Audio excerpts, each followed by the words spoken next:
Thank you, Madam Chair. And let me just first of all say thank you for doing this hearing today for both of you. The AI working group, when we started the program, one of the things that we talked about is we wanted every single committee to be able to participate because of the expertise on the committees and the individuals who participated in meetings like this to share their points of view and their recommendations.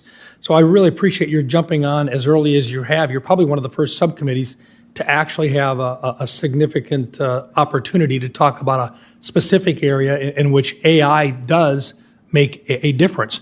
And I also want to say, Ms. Rice, what you've indicated in terms of the personnel issue is something that we have to take into account. And we're never going to have enough experts on this. And so to be able to share those experts is one of the reasons why NIST, I think, is going to be very important, being a location where we can find individuals from industry who can come in and participate and help to bring that expertise to the committees as well as to the organizations responsible for overseeing AI development. I also wanted to, Mr. Schmidt, I think you would agree with me on this, but I want to get your thoughts. I think that a company is responsible and has to abide by the Fair Credit Reporting Act, the Fair Housing Act, the Equal Credit Opportunity Act, regardless of what technology that they are using, AI or otherwise, correct? Correct. So really, one of the challenges we've got is how do we make sure that within an algorithm or within a decision-making process, because AI really is simply a very, very fast decision-making process that is now available to us, but one in which a computer system and a use of formulas actually learns from itself whether or not it was making correct decisions and modifies it, as Dr. Perry indicated, can modify itself along the way. And so what I'm curious about is I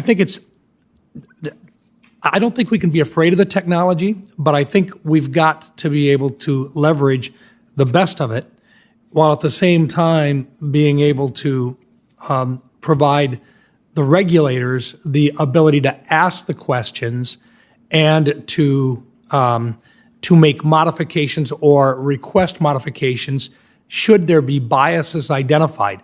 Can you think of any program that we've ever made that doesn't have some biases built into it? No. So really the challenge for us is how do we identify those biases? And in fact, any adult who is responsible for making decisions today, is there a human that doesn't have biases built into their decision making? I've yet to meet one. Yeah. So really the question for us is how do we overcome those human attributes and allow a machine to do a better job of making decisions that eliminates the biases that we're trying to get out of our decision-making processes. Fair enough? This is going to change very soon. Important tax cuts are set to expire. Officials say this may affect millions of Americans this tax season, and it may lead to some households having to pay much more. Also, economists say that prices are still rising fast in several sectors. This could lead to a recession sooner than expected. My dear friends, please do me a big favor and watch until the end of this video. Also, in just a few days, I will be announcing several winners this coming Friday for the Walmart gift card giveaway. If you would like to enter the weekly giveaway, friends, please make sure that you click and like several of my videos and then comment below the keyword of each video that you watch. The more videos that you watch and then comment on, friends, the greater your chances of winning these giveaways. According to Yahoo News, many significant tax breaks that were introduced by the Tax Cuts and Jobs Act in 2017 are set to expire, while the legislation, also known as TCJA, made certain corporate tax cuts permanent.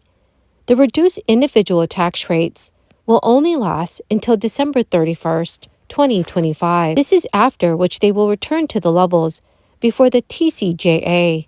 The changes to the tax code in the coming years will depend largely on the political landscape, determined by the party in control of the White House and Congress, after the 2025 Inauguration Day.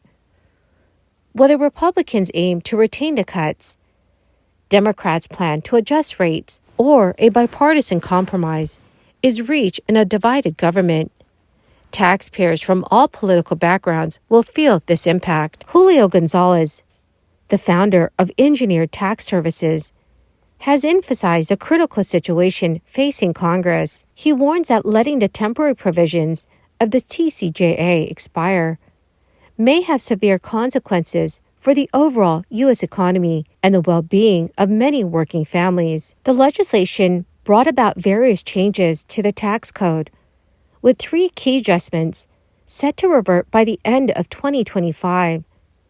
These include the restructuring of income tax brackets, the doubling of the standard deduction, and the increase in the estate and gift tax exemption. Under the Tax Cut and Jobs Act, income tax rates were lowered across the board, except for those in the 10% and 35% brackets.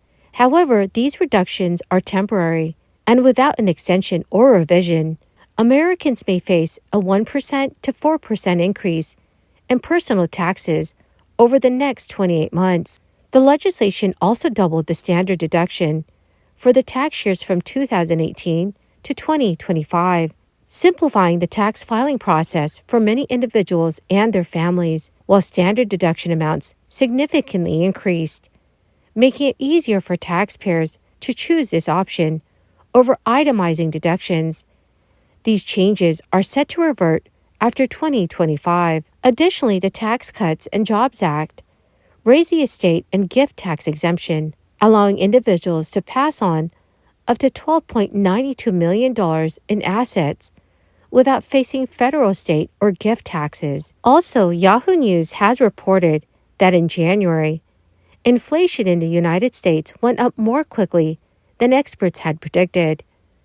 The rise in the cost of rent and food contributed to keeping prices higher for many American households.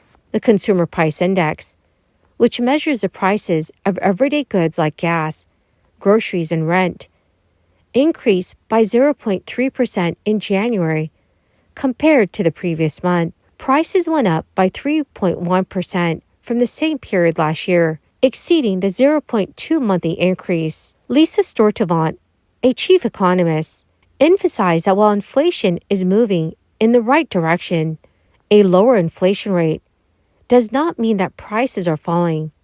Instead, it indicates that prices are rising more slowly, and consumers are still feeling the impact of higher prices for their regular purchases. Housing costs, especially rent, has played a significant role in driving inflation last month. Rent costs increased by 0.6% for the month and rose by 6.1% compared to the same period last year. Food costs also contributed to the inflation concerns.